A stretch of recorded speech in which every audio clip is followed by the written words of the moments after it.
Welcome, everyone. Joe Tarnowski with ECRM and RangeMe here. And I have with me Taylor Walker, who is the co-founder and cookie boss of the Spritzal Cookie Company. And we're going to talk a little bit about some of her successes and what led to those successes. So, Taylor, thank you so much for joining us. And to start Yeah, off, thanks. give us a little overview about your company. You know, the company, its origin, and the products that you sell.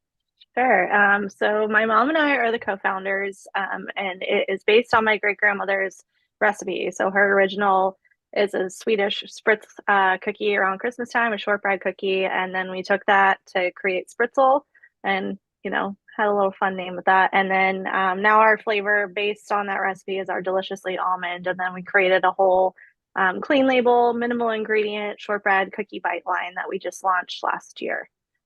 Been in the market for a while. We were a bakery item, pivoted. Now we're a snack hmm cookies. Can you tell Yeah, us a little bit about that? Because I know you sure. mentioned on your website you started in farmers markets and you kind of grew organically from there. Take us Yeah. through that growth process. Well, we just turned 10 years old a few days ago, which is crazy. Been a long 10 years. Started the business with my mom. She started it, and I was working in IT sales, and she just started in our kitchen, residential license, did some farmers markets because people around the holidays, we used to give them as Christmas gifts, and they'd start asking around September when their cookies were going to be coming. So she was like, maybe I'll see how it goes and see if, the public likes them as much as our friends and family do. So she started there. She got into a handful of like little gourmet shops in our area. We're south of Boston. And then she got into the Whole Foods Inc. block at like their forager pitch meeting, and got into a handful of Whole Foods there. And I hated my job. And so I quit and came home and started to help her grow. So we moved to a shared commercial kitchen in the city. My dad's a contractor. So the commute was torture. We were getting bigger. We couldn't just do the 1 day a week anymore. So we built out our own commercial kitchen. Um, and then we continued to grow from there. Then we started getting into like some Roach Brothers. We got into some local Wegmans. Her and I were baking all day long, bagging, boxing, driving them to the store, doing the demos, the whole shebang. And we were just nonstop, but we couldn't grow anymore. So then we decided to get a manufacturing partner, and then kind of the rest is history. We've had a few little iterations of ourselves, rebranded. We learned along the way what was working with our branding, what wasn't working.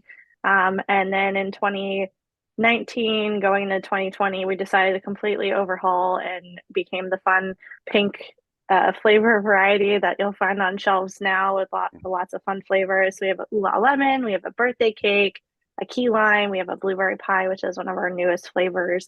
And then we have an almond chocolatey chip and our deliciously almond. So that's our flavor variety, but we're clean label, minimal ingredient focused. So no BS. We don't use any seed oils or palm oils, just 100% real butter, scaled up from the handwritten card of my great grandmother's recipe.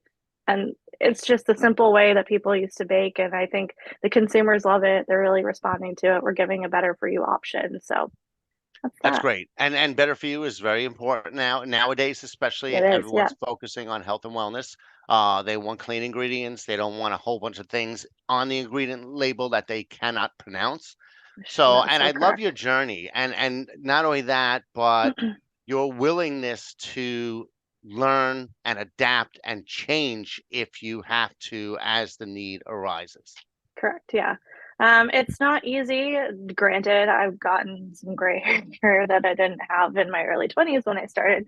But each lesson and each day is an opportunity to learn. You're never going to know everything. And I say this all the time. And it's true. If you don't ask a question, no matter how stupid you think it is, you're not going to know the answer. Mhm. And it's better to ask for forgiveness and ask a question that somebody might know the answer to than try and fake it, because people know.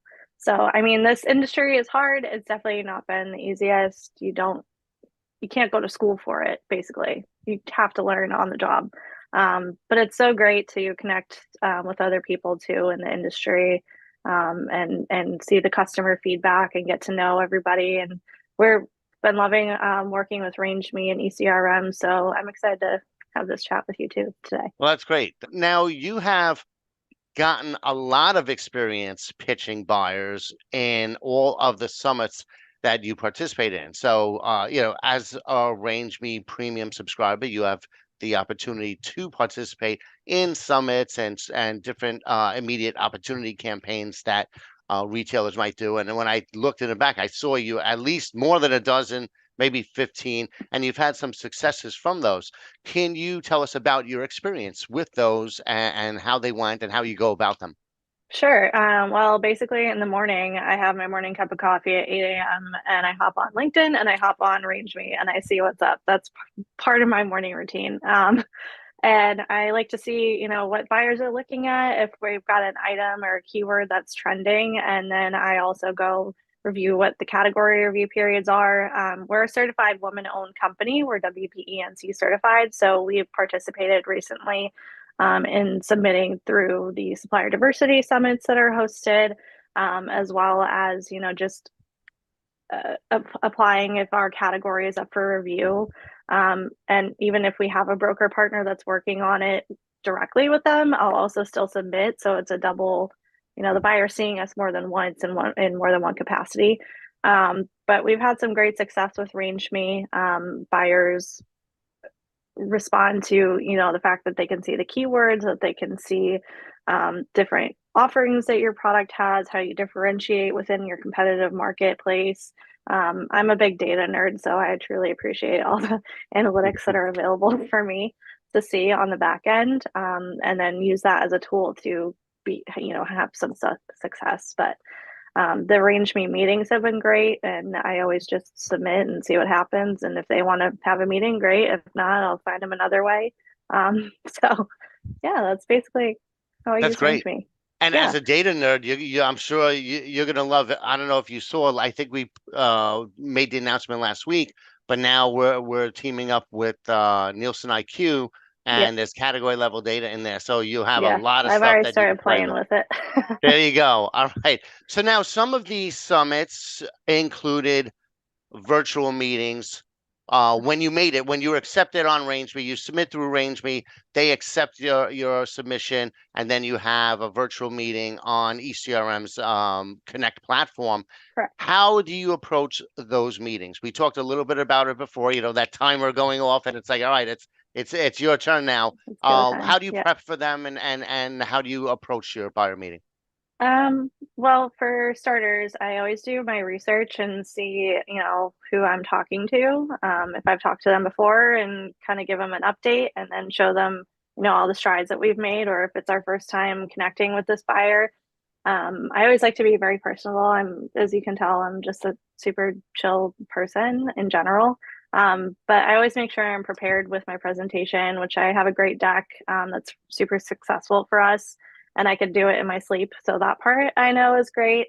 But then just having the conversation with them, I kind of like to gun through our presentation. So then we have within those 20-minute blocks that you get enough time to talk things through if they have questions to be able to answer it, and see what they're looking for, and hopefully persuade them to at least request some samples and then go to the next step. So kind of how I use those meetings, and we've That's had excellent.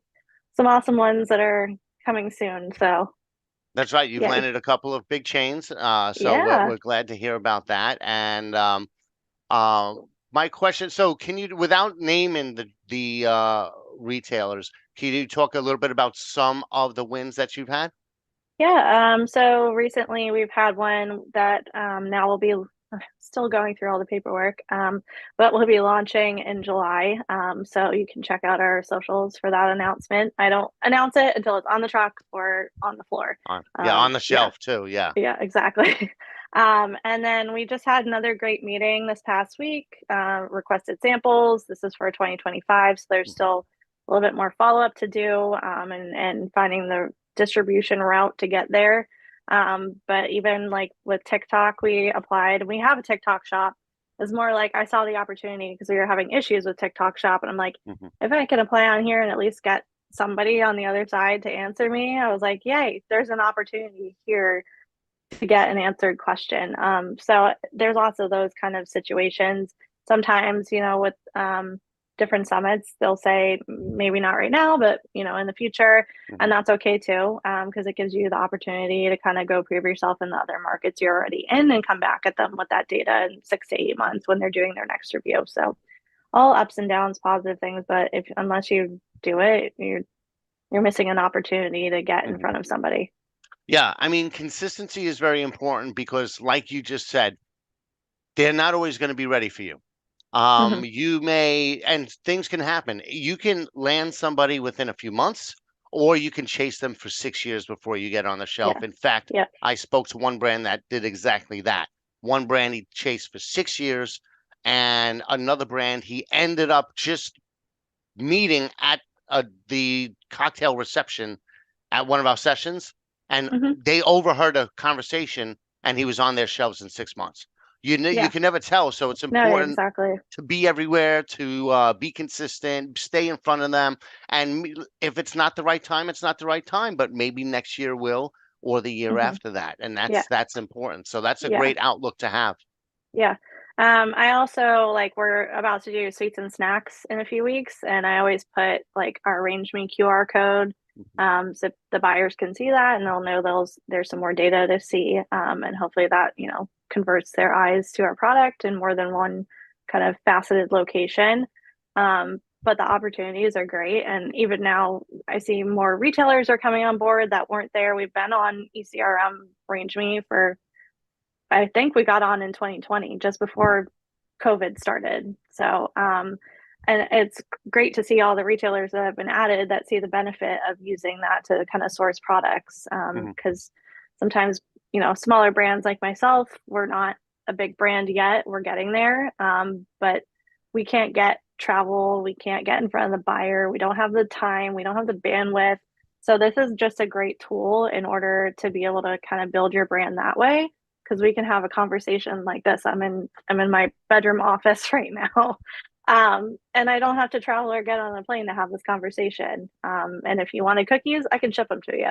So, Yep. and which I'm happy to do, by the way, if you want some Oh, cookie I treats. definitely definitely like to check them out. You are in a store that's about maybe 2 miles away from me. I did check. Oh, cool. You're in Long Island City near Courthouse Square. So, Oh, cool. Well, yes, snap a pic and send it. We'll share it on socials. Um, definitely. yeah, it's fun, and I love this business. I love this industry. I love Mhm. being a better for you brand. It's really important for me and my mom. And that's not always easy either. She'll laugh, but we've gotten it to a big place. I never in my wildest dreams thought that this would be my career, but it's every day is amazing. Yeah, well, So you're I doing the love it. right things. You're doing all the right things, and I love what you just said about, when you go to other trade shows, you use the RangeMe QR code so that at an expo, maybe you get a couple of minutes conversation with somebody. Certainly not enough time for them to see your whole product lineup, but you can give them the QR code, and then they can look through everything you got at their leisure. So that's a great Exactly. idea. Yeah. We have a little QR code, a link me, and it's on there. I as much advertising and marketing and due diligence that you can put into your brand and supporting it, that's what I do. So, Yep. Well, that's good. Just keep at it. That's the way to do it. And I love your proactiveness and you participating in all of these reviews and the summits that you can. I think you're right. Stay consistent, stay in front of everybody, and leverage all of the tools that you have on the platform to your mhm. advantage. So, Yeah, well, definitely. yeah, that's great. Thank you so much. I really appreciate it. And I look forward to checking out your products and watching you continue to grow. Thank you so much for having me. I appreciate it. Thank you.